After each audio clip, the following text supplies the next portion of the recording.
Deborah Owens, America's Wealth Coach, and it's time to get wealthy. You're going to learn exactly what you need to do to achieve the level of financial success you desire and you deserve. Are you like so many people who are sitting in your job feeling undervalued and underappreciated? Well, apparently you're not alone, because according to the Great Resignation, there are millions of people leaving their jobs because they're no longer chained to a desk.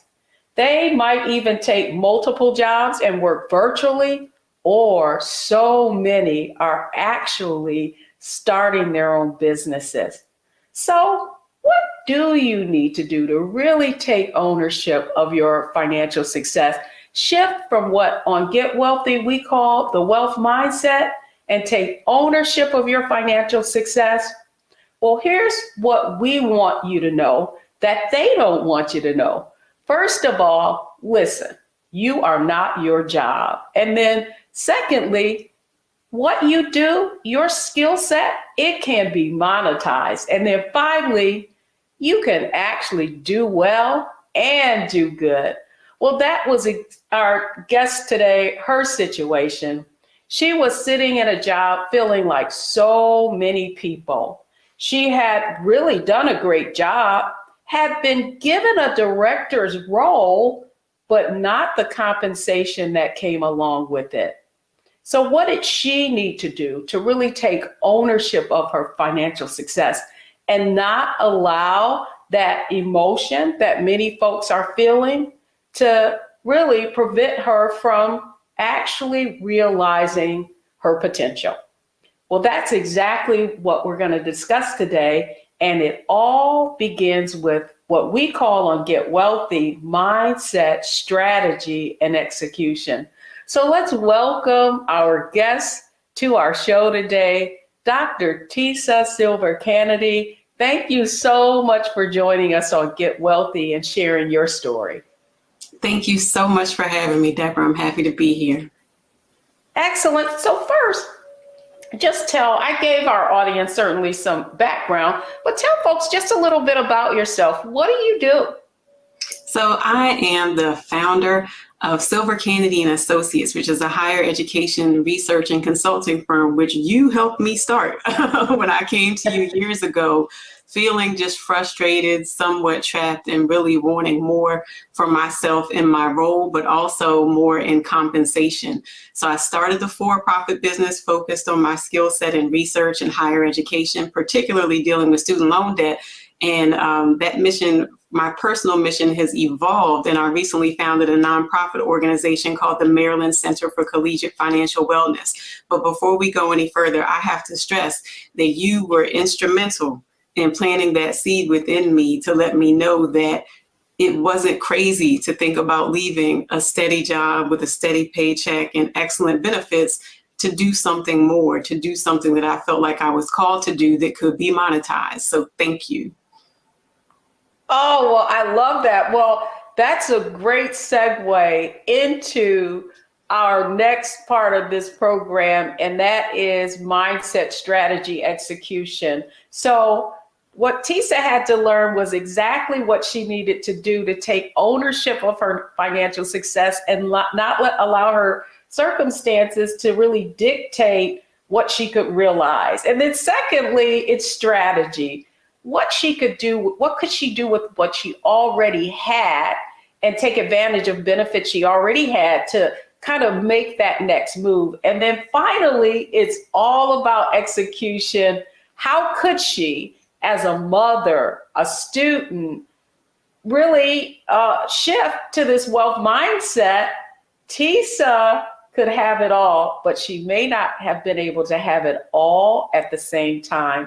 And so when we come back, we're going right into mindset, the attitude, beliefs, and behaviors that Tisa had to kind of shift from in order to really take that leap into business ownership. So when we come back, we're going right into mindset. Let's be honest, as successful women, we're crushing it. Maxed out 401k and Roth IRA? Check. Aggressive savings and investments, check. Yet, the freedom our success was supposed to buy can leave us stuck on the six-figure hamster wheel, watching retirement slip further down the road. There's another way.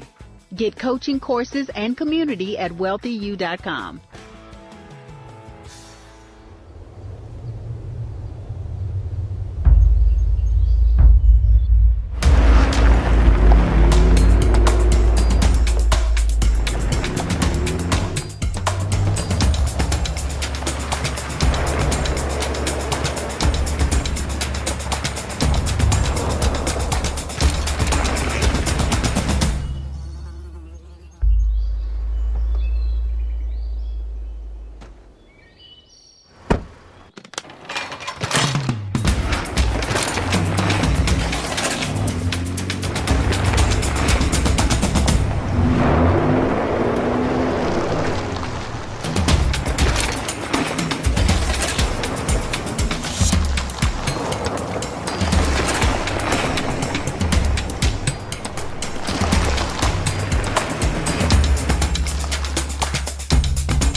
Black Star Network is here.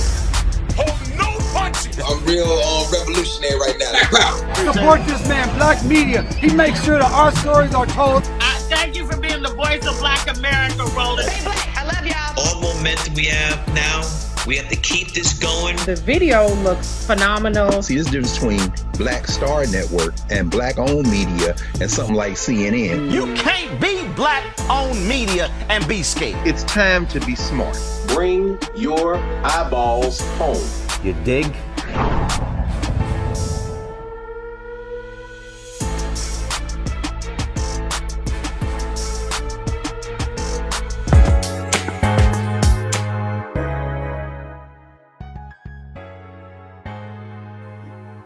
Welcome back, everyone. I'm Deborah Owens, and it's time to get wealthy, where we're talking about what you need to do to really take ownership of your personal, professional, and financial success. And that's exactly what we're talking with our guest today, Dr. Tisa Silver-Kennedy, about. So Tisa, let's get right into it. You know, it's so interesting that we met many years ago. And what I know is that you've always had a love of financial literacy, and that really took you into your career because you helped more families pay off over $50 million in student loan debt. So I really want to start there. You were in your career kind of doing what you wanted to do, but you weren't really feeling fulfilled. So let's talk about that. Let's start there. Okay, so my career in higher education actually began on the faculty side.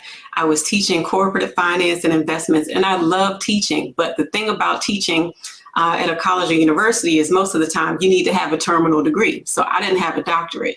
After 3 years, I found myself rejected from all the graduate schools that I had applied to, and with my contract terminated. And I just wondered, what am I going to do? I had no plans for unemployment. I had planned to be in school. So I was looking for jobs, and, being unemployed, sometimes you might think I'll take anything, but for some reason, I just had something inside me that was saying, no, look for something that you want. Look for something that you're passionate about and you can do well. And I found one job, and that was in a financial aid office as the assistant director of financial education and wellness. And in that role, I was able to counsel students through the decisions about how much student loans to borrow and also how to repay those loans after they earn their degrees. But when I was in that role, I felt like I was doing good work, and I know that I was doing the work well, but the need was just so much greater than just being in that one office. So I began to take on more and more work. I also was promoted a couple of times and made it up to the level of director.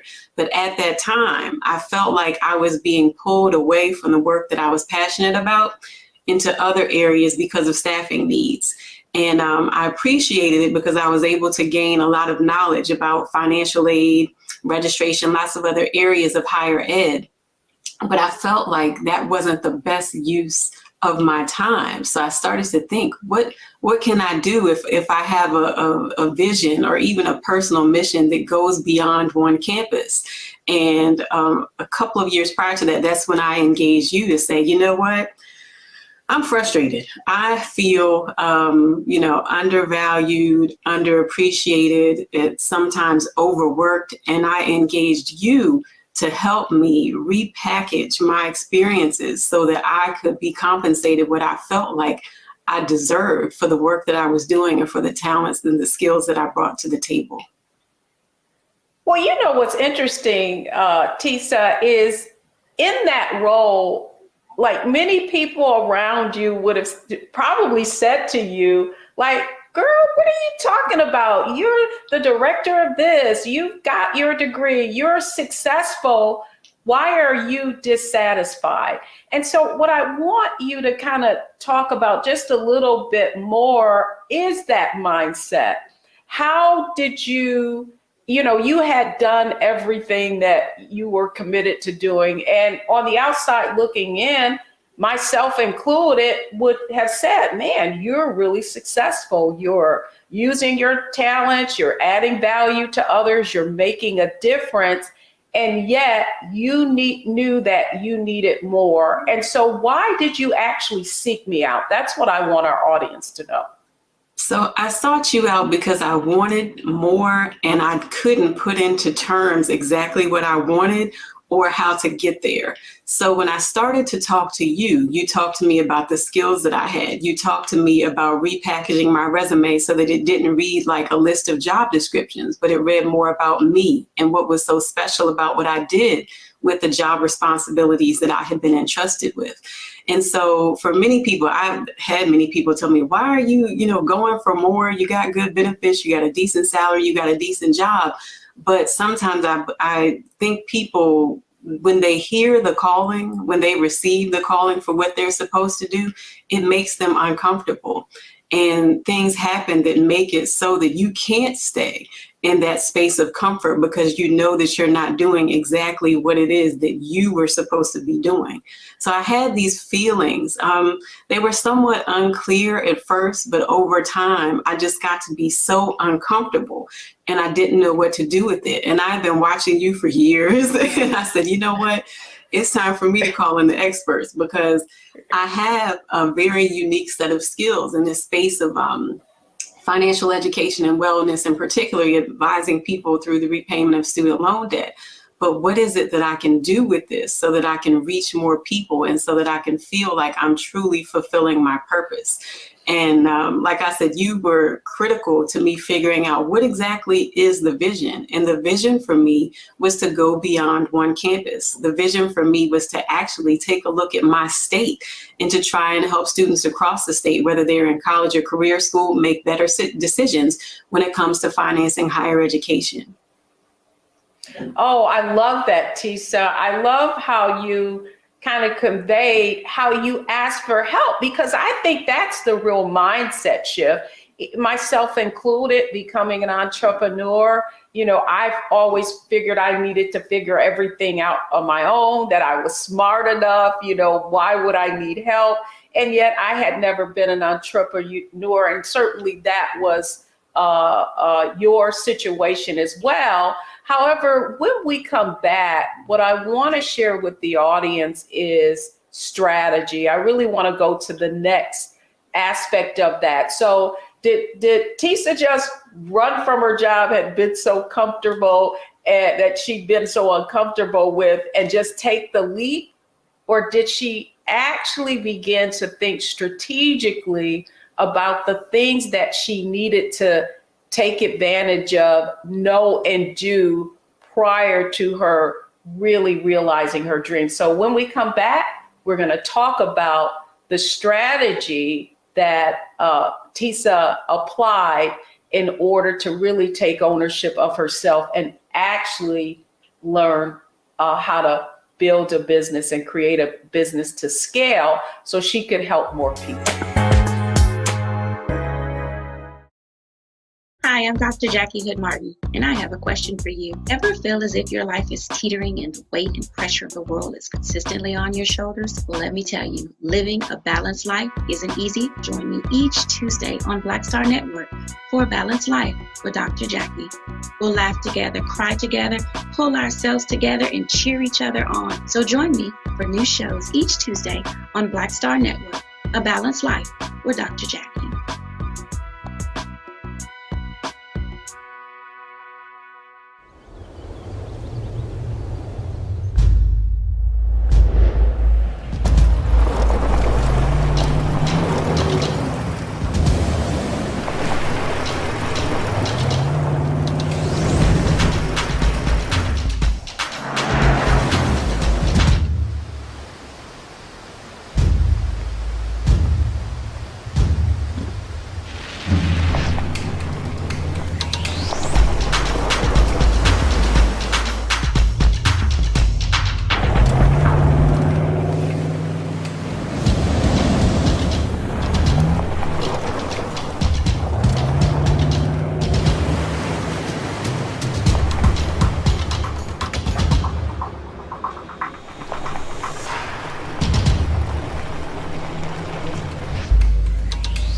Black Star Network is here. Oh, no punches! I'm real revolutionary right now. Support this man, Black Media. He makes sure that our stories are told.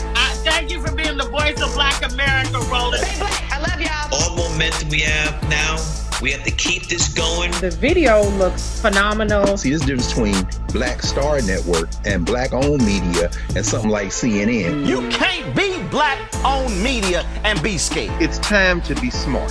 Bring your eyeballs home. You dig?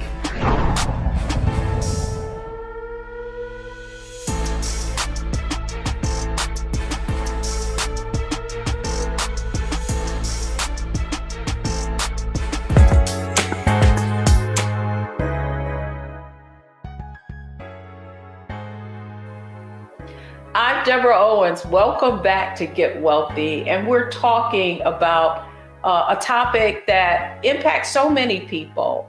With the Great Resignation, so many people are leaving their jobs or, primarily because they're unhappy and feeling appreciated and undervalued. And that certainly was how our guest, Dr. Tisa Silver-Kennedy, was feeling. And so what do you do if you're feeling that way? Do you just quit and go to the next level and think everything's going to work out?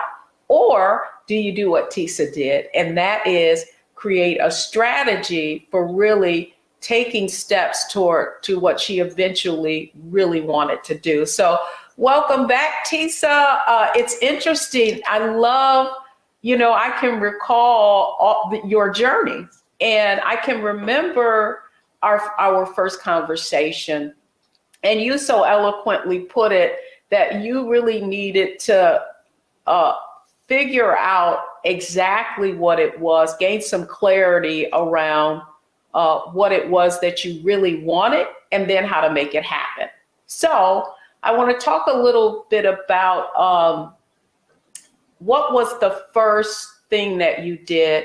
Based on our conversation, you were in that role. What did you need to do before making the leap? Okay. So before the leap, one of the first things I asked you about was advocating for myself to get a pay raise. I felt that at the level that I was at within the organization, I felt with the experience and the education that I brought to the table that I should be paid more money. And so you helped me put a strategy together to advocate for myself. And during our time together, I did get that raise. And I'm very thankful for that. The second thing that I did was upon your advice, I started going out on informational interviews just to learn more about people who were in the space that I wanted to be be in, higher education, personal finance, financial wellness, and just meeting with them to learn more about them and to also share a bit about me, not for the purpose of, getting a job or leaving immediately, but for building the network and to see what the need was so that I could have, those resources and those contacts at my fingertips at the point at which I was ready to leave. The other thing that I did was I sat down and I took a hard look at my finances to see what would it look like if I left right now with the savings that I have, what would it look like handling my obligations on what I have? How long would that last me? And when I basically took a look at the resources, the personal contacts, as well as the money that I had available, I said, I need to stay a bit longer and save, but also complete my doctorate. And one of the benefits that was available to me at the time was tuition remission, which meant that my employer paid for the bulk of my tuition. I was responsible for fees. So I set a date right there. If I do go, it will have to be after I complete this degree because I'm not going to go into student loan debt in order to earn it. I love that, Tisa. I love that you shared that because I often tell people in our Wealthy You community that many of you are standing 10 feet away from goal. And your 10 feet, your goal really was the fact that you had existing benefits that you could leverage that when you did leave would put you in a much better position and really was another way that you needed to be rewarded. And so you went through a number of different things and I want our audience to kind of see what your strategy. So I really want to, you leverage what you had, you lobbied for more income, more pay, and advocating for more pay. And you talked about those informational interviews that you went on. And so what I want to do is connect the dots for our audience. When you went on those informational interviews, what insight did it give you about how you needed to negotiate with your existing employer? So it really made me think about the level of match. Because sometimes it's very tempting to say, well, I'm in this role, I do all this work, they just need to pay me more money. But you really have to look at the work that you're doing and see how it stacks up against the work that you're supposed to be doing. In my case, I was doing a lot of the work. I was doing everything that I was supposed to do, but I was also doing more because I had a larger vision for what I wanted to do with my life and for students and families across the state. But I also had to kind of reconcile in my mind that just because I was doing all of these extra things, it doesn't mean that it's the employer's responsibility to take that journey with me. It doesn't mean that because I'm doing all of this extra work beyond my responsibilities that they had to compensate me for that, because from their view, that wasn't necessarily a part of the deal. So I had to kind of lower my ambitions a bit and humble myself to say, well, yes, there are two sides of this. One is that you need to be compensated for what you're doing. But the other side is you're doing way more than you signed up for. And you have to make a decision. Are you going to stay here and deal with what you've been given? Or are you going to take those talents, those skills, and flip it into something that can give you that satisfaction of meeting the moment with that vision? I love that, Tisa, because what I want people to understand is just because you're doing a lot of things doesn't necessarily mean that's of value to the organization. So you really need to be clear on that. And you also need to get clear on what is valuable to the organization. What can you lobby for? What can you advocate for? And what that really requires is sometimes for you to get outside of the organization so you can see what other people are doing.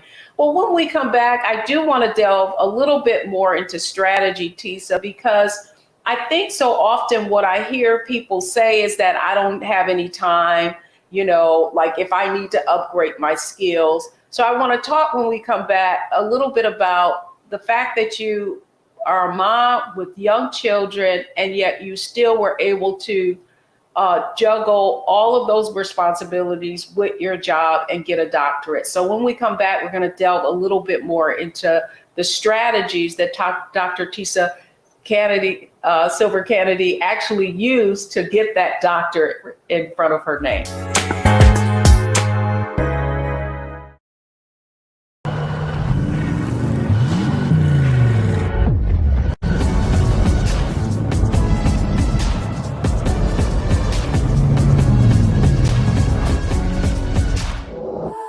It's time to be smart. Roland Martin's doing this every day. Oh, no punches! Thank you, Roland Martin, for always giving voice to the issues. Look for Roland Martin in the whirlwind, to quote Marcus Garvey again. The video looks phenomenal, so I'm really excited to see it on my big screen. Support this man, Black Media. He makes sure that our stories are told. See, there's a difference between Black Star Network and Black-owned media and something like CNN. I got to defer to the brilliance of Dr. Carr and to the brilliance of the Black Star Network. I am rolling with Roland all the way. Honored to be on a show that you own. A black man owns the show. Folks, Black Star Network is here. I'm real revolutionary right now. Roland was amazing on that. Stay black. I love y'all. I can't commend you enough about this platform that you've created for us to be able to share who we are, what we're doing in the world, and the impact that we're having. Let's be smart. Bring your eyeballs home. You can't be Black-owned media and be scared. You dig?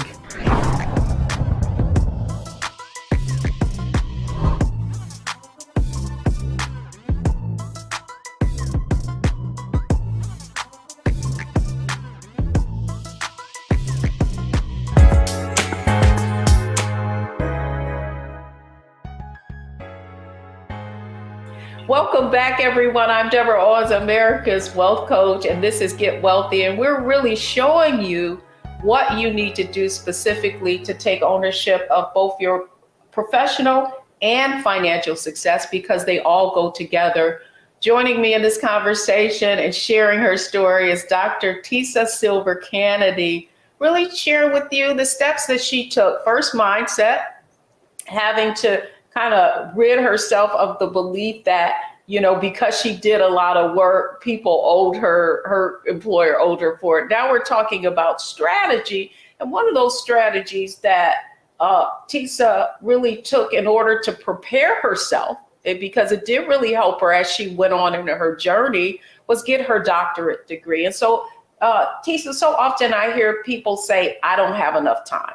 So let's talk about, you knew that you wanted to take advantage of this, getting your doctorate and them paying for it. How did you juggle being a mom, a wife, and having a career and getting your doctorate? Oh, it was quite a delicate balancing act. I will say, looking back on it, some of those habits, the late nights, I remember like taking my lunch break and reading textbooks over lunch as opposed to going out to eat with my colleagues, and just trying to fit school in wherever I could. But it's really about making the decision. Once you make the decision that this is the direction that you're going to go in, I do believe that there's power in having a decided heart. So it's, some days it was late nights, others it was early mornings. But once that decision was made, it had to be done. So I really just had to take a hard look at my schedule and carve out the time to make sure that I was going to be successful. But leading up to that, I just want to touch on the decision about which program to pursue. There are a lot of people that think, well, I'll go to school, I'll get a doctorate. And, once I've got the doctorate, then everything will be set. They'll pay me more because I've got this advanced degree. But you have to make sure that when you're choosing a program, it's relevant to the line of work that you're in or the line of work that you want to pursue. So another tip from you, strategy-wise, was to look at an organization, look at my ideal job within that organization, see who has it, read their bio, and connect with them for one of those informational interviews. And I did that. And that's how I learned a bit more about some of the degree programs that are out there. And it made me feel more confident in the one that I pursued, which was a doctorate of higher education administration with a concentration in community college leadership. So before anyone goes out to get that advanced degree, if you're working, if you also have a family, please know up front that it will be a lot of work, but it's not impossible.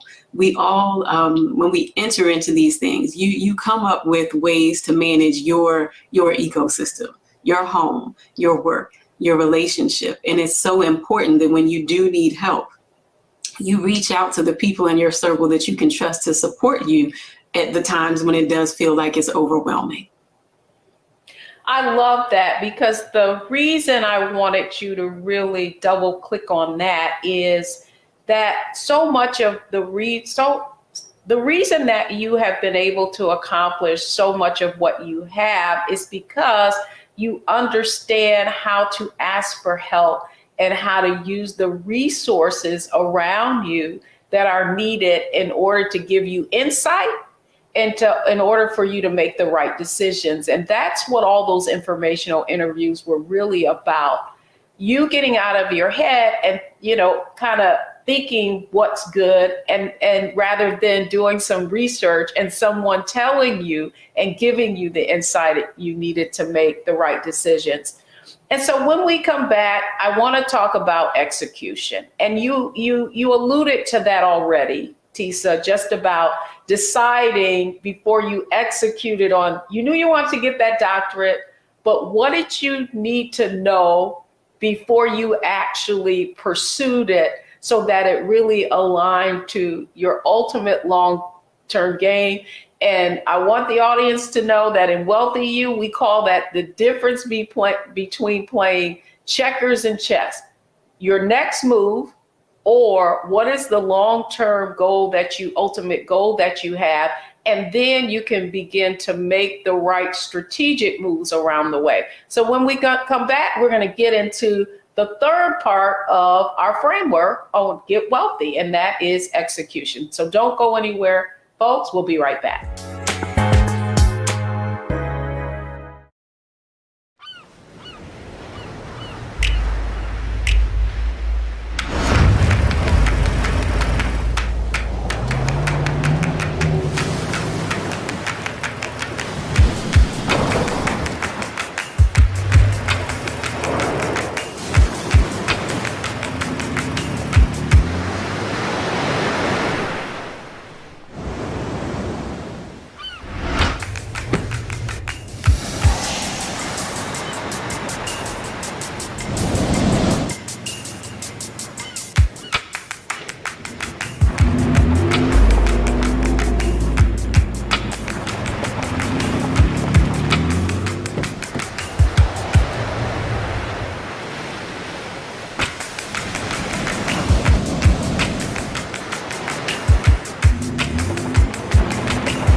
We're all impacted by the culture, whether we know it or not. From politics to music and entertainment, it's a huge part of our lives, and we're going to talk about it every day right here on The Culture with me, Faraji Muhammad, only on the Black Star Network. It's time to be smart. Roland Martin's doing this every day. Oh, no punches! Thank you, Roland Martin, for always giving voice to the issues. Look for Roland Martin in the whirlwind, to quote Marcus Garvey again. The video looks phenomenal, so I'm really excited to see it on my big screen. Support this man, Black Media. He makes sure that our stories are told. See, this difference between Black Star Network and Black-owned media and something like CNN. I got to defer to the brilliance of Dr. Carr and to the brilliance of the Black Star Network. I am rolling with Roland all the way. Honored to be on a show that you own. A black man owns the show. Folks, Black Star Network is here. I'm real revolutionary right now. Roland was amazing on that. Stay black. I love y'all. I can't commend you enough about this platform that you've created for us to be able to share who we are, what we're doing in the world, and the impact that we're having. Let's be smart. Bring your eyeballs home. You can't be black-owned media and be scared. You dig?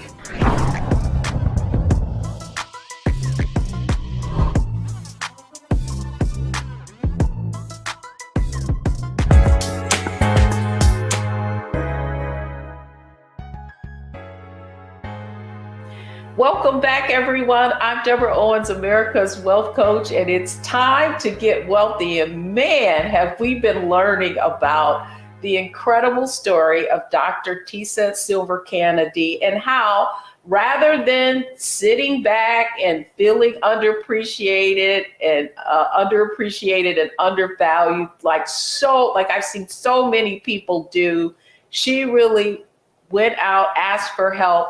We talked about the mindset shift that she had to make, and that was, hey, even though I've done well, I know I can do better. We talked about strategy, her really looking at what were the resources that were available to her.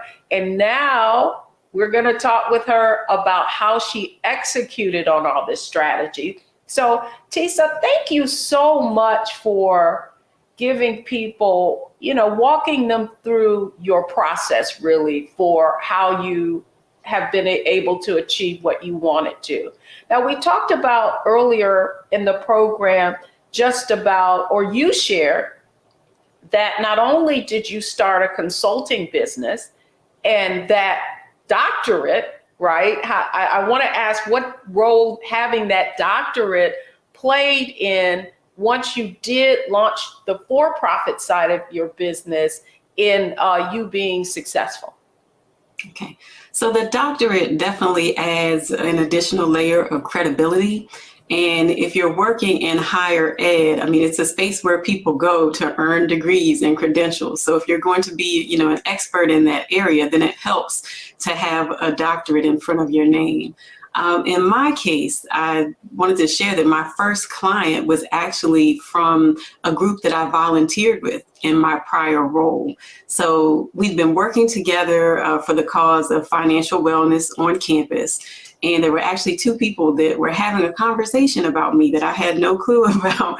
And they wanted to know what's happening in the state of Maryland in the way of financial education and wellness. Who knows what's happening on all of these campuses? And one of the people said, you know what? I bet Tisa could find out. Too bad she's got a job, though, because this would be a full-time kind of thing. So little did they know that at the same time, I was thinking, you know what? We can bring people together in this state across the campuses, and we could do more together than I could do by myself on one campus. But my problem again was who's going to pay me to do that?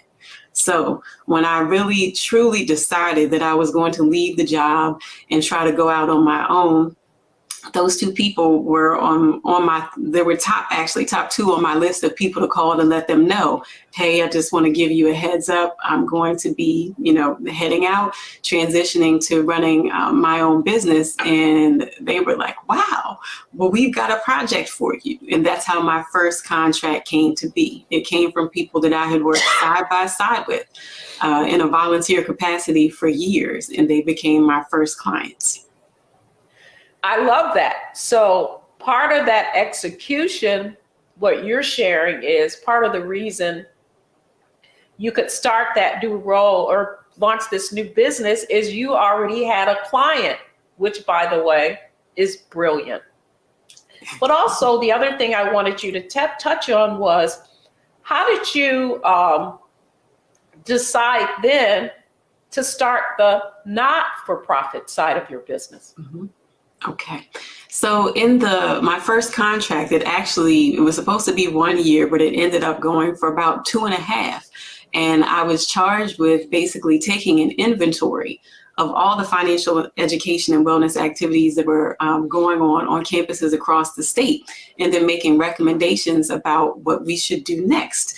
And so after I presented the results of this report to Maryland's Financial Education and Capability Commission, I started to think, wow, I've got people on these campuses who opened up to me, shared with me their struggles, shared the desires that they have for financial wellness on their campuses. What can we do with all of this information and with all of this passion?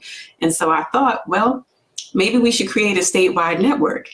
And then beyond creating that statewide network, I thought we need more infrastructure to this, because there are people on campuses who are ready to do the work. I have myself and my experiences doing the work for nearly 7 years on a campus here in the state. And we also have people that are in government, people that are in corporations and foundations who support the work. How can we bring them all together to ultimately benefit all of Maryland's college and career students? And that's when I got the idea. I'm going to create a center, and it's named the Maryland Center for Collegiate Financial Wellness. So last July 2021, I actually launched the center with a virtual symposium, and we were so blessed to have Dr. Jay Perman, who is the Chancellor of the University System of Maryland. We also had representatives from, I think, nearly 30 colleges and universities across the state, and another 25 from across the nation, plus one in Canada. So it started out for me as an idea in that one office on that one campus to reach people across the state, turned into something that resonated with people across the country. And for me, it's so rewarding to be able to do work that I love, but to also bring people along with me and to know that we're creating a better space for Maryland's college and career students, and even those across the country. Well, thank you so much for that. You know, just your vision. And I want people to kind of see that mindset shift really, and one of the foundations for the coaching that Tisa went through is just really seeing problems as opportunities, right? And you were looking all around the state, or, you know, just in the need, in the need of the audience that you serve.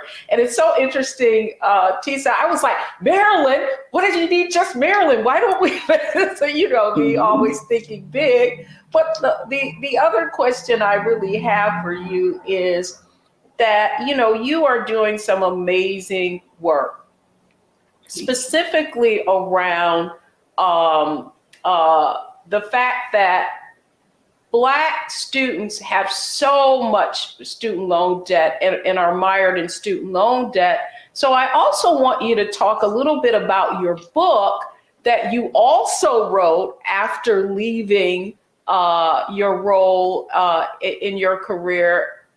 And now that book, Borrowing While Black, and the impact that that's making. So talk to our audience a little bit about that.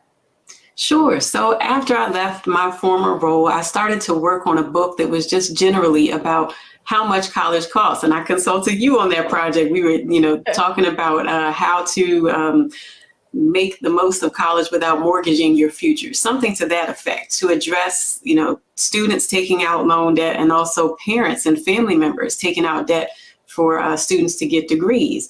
But the more and more I started to think about it and think on the experiences that I had counseling people through this loan debt, you know, you start to see some patterns after you meet with enough people over time. And what I saw was many Black women in particular having these really high debt to income ratios, pursuing higher education, sometimes because it was necessary for their career, and other times for that layer of credibility, to have that doctorate in front of their name. But the financial position that it put them in, really, it was in some cases tragic, and it was very upsetting to me personally, and I knew that I wanted to do something about that. At the same time, there was a special that aired called Young, Gifted, and Broke on BET, and there was a student that reached out to me to say, hey, do you have any resources on student loan debt for Black borrowers? And I said, let me see. And I looked around, I didn't see much. So I decided that I would write a book that would talk about the problem, but also give Black students and their families strategies to make the most of the higher education experience, but also minimizing student loan debt at the same time. Wait. No, go right ahead. Oh, no, so I was going to say that the book, so many people have said, you know, this is easy to understand. I didn't know that the debt issue was this bad, and I wanted to get the word out to as many students as possible. So one thing that I did in late 2020 was I started a campaign called the Maryland HBCU Challenge. And my goal was to give away 500 copies of Borrowing While Black and split it across the 4 HBCUs in Maryland. And I thank you again because you donated 100 books to that cause. And we exceeded our goal. We actually gave out about 650 copies of the book, delivered to Morgan State University, Coppin State University, the University of Maryland Eastern Shore, and Bowie State University. So the word is spreading. And again, that goal is to really make Black students and their families aware of all of their options for pursuing higher ed and ways to minimize student loan debt. Well, Tisa, I've got to tell you that the work that you do is so critical. And in another one of our programs, we're going to be double clicking on just that, the fact that so many Black families in particular have bought into the idea that student loan debt is good debt. Right. And so the work that you're doing is so critical to just educating our community about how to make decisions around investing in higher education and making sure you're going to get a return on the investment. Certainly, that was the conversation that we had when you were going to pursue your degree, going out, doing informational interviews so that you could understand what specifically was the field of study that would align to your ultimate long-term goals. So Dr. Tisa Silver-Kennedy, it is always a joy to have a conversation. And let me just say how proud I am of the work that you're doing and the fact that you have taken the leap and you're getting wealthy by not only doing well, but doing good. So just a final word of encouragement to our audience today. I just encourage them to not be afraid to ask for help. I know that for many years, I sometimes felt like asking for help was a sign of weakness on my part. I just thought I have to figure it out. I have to get it done. I'll do it myself. But if you go that route, you're going to find yourself taking so much more time, using so much more energy, and losing out on the opportunity to go farther and to learn from people who have more knowledge or experience in certain areas that could benefit you. So please do not think that asking for help means that you're weak. It actually means that you're wise enough to know that you can't handle everything on your own, and that's perfectly okay.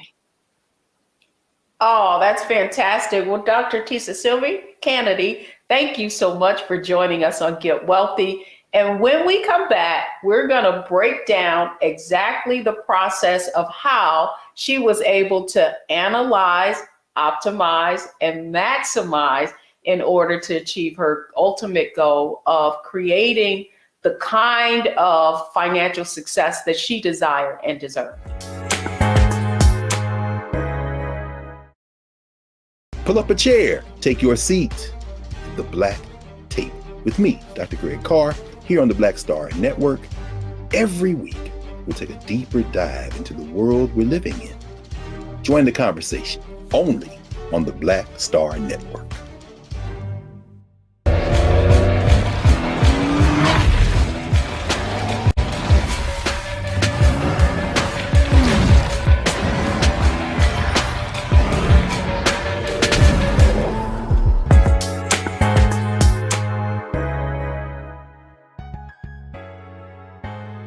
Welcome back to Get Wealthy. I'm Deborah Owens, America's Wealth Coach, and I hope you got a lot out of that conversation.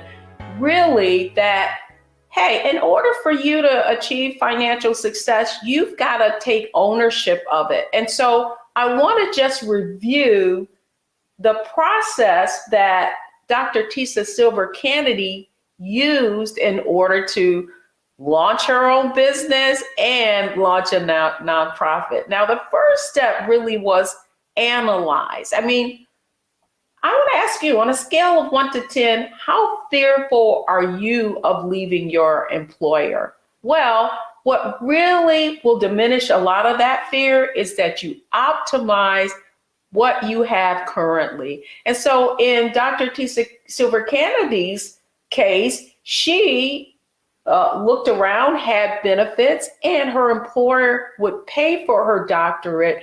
And that was another credential that she would need in order to realize her dream. And then finally, she had to maximize all of her resources. But here's what I want you to know. She said it, I didn't, is that you can measure a person's success by their ability to ask for help. And for so many people, you're trying to figure it out on your own. And what you need to know is that in order to take ownership, sometimes it means getting some guidance to figure out what it is you need to do.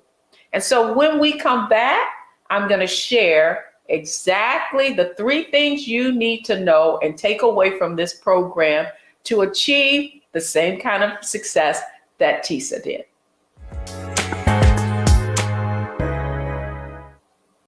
I'm Deborah Owens, America's Wealth Coach, and my new show, Get Wealthy, focuses on the things that your financial advisor and bank isn't telling you, but you absolutely need to know. So watch Get Wealthy on the Black Star Network.